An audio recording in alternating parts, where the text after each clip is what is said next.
And one of the things that separates people of conscience from Democrats is the Democrats' love affair with slaughtering children in the womb. I believe that this callous and irresponsible disregard for human life was responsible for a grim story out of pro-abortion Washington, D.C. Police recovered the bodies of 5 aborted babies from a D.C. apartment last week. The discovery raises serious questions about potential legal and ethical violations by an abortion clinic there.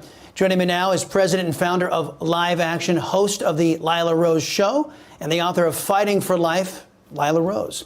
It's great to have you here on the show. And, you know, the pictures of these babies, well, they were too grotesque and too brutal to show on television. And you've spoken with doctors who say these babies were likely viable, meaning they could have survived outside the womb. Democrats claim, Lila, if abortion on demand is regulated, it will lead to gruesome back alley abortions. But it looks like Democrats' policies are already leading to that. Yes? I mean, yes, absolutely. There is already the back alley is the front, main storefront today. America's abortion industry is thriving because of the extremism in our laws that fail to protect infants, that fail to protect preborn children. There are 2,300 abortions every single day on average. It's the leading cause of death for children, abortion. And the latest news out of Washington, D.C. with the findings of these 5 children, the bodies of these 5 children, I mean, some of them, they all appear to be viable according to experts, or they may all be viable. One child, some experts have said, looks like they're full term, a little baby boy.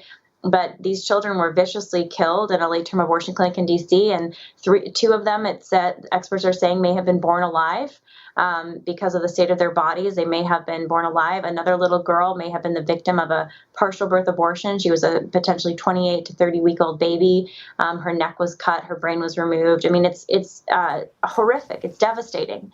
And that's why we're calling on D.C. authorities to actually do their job, because there's 2 federal laws that still prohibit certain kinds of criminal abortion and prohibit infanticide, and there needs to be justice carried out here for this abortionist that's still operating his house of horrors in D.C.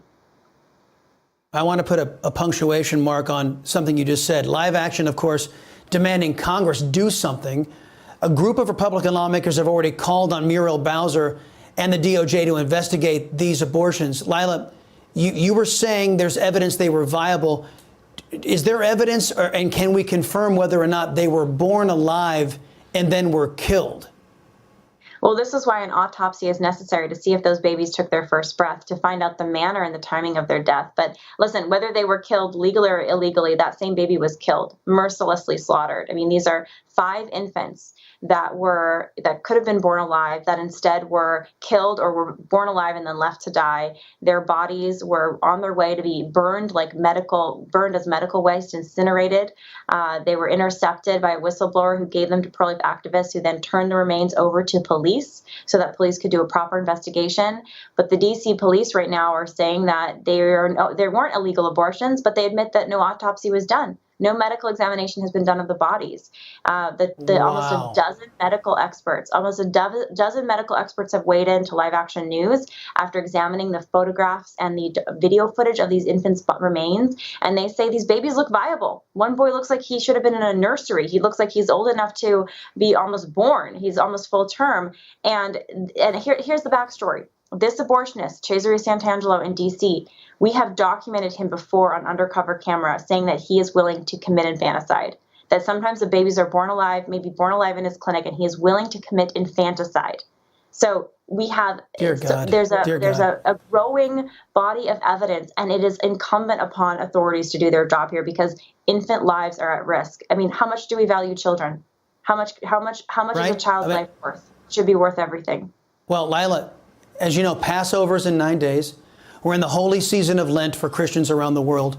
The fake Catholic in the White House, Joe Biden, wants to force every American taxpayer to finance the horrors you're describing right now, to be complicit in the Democrats' sin of abortion on demand. Does anyone, in your opinion, with Joe Biden, Nancy Pelosi, or John Kerry's views on abortion have any claim to a belief in Jesus Christ or his teachings?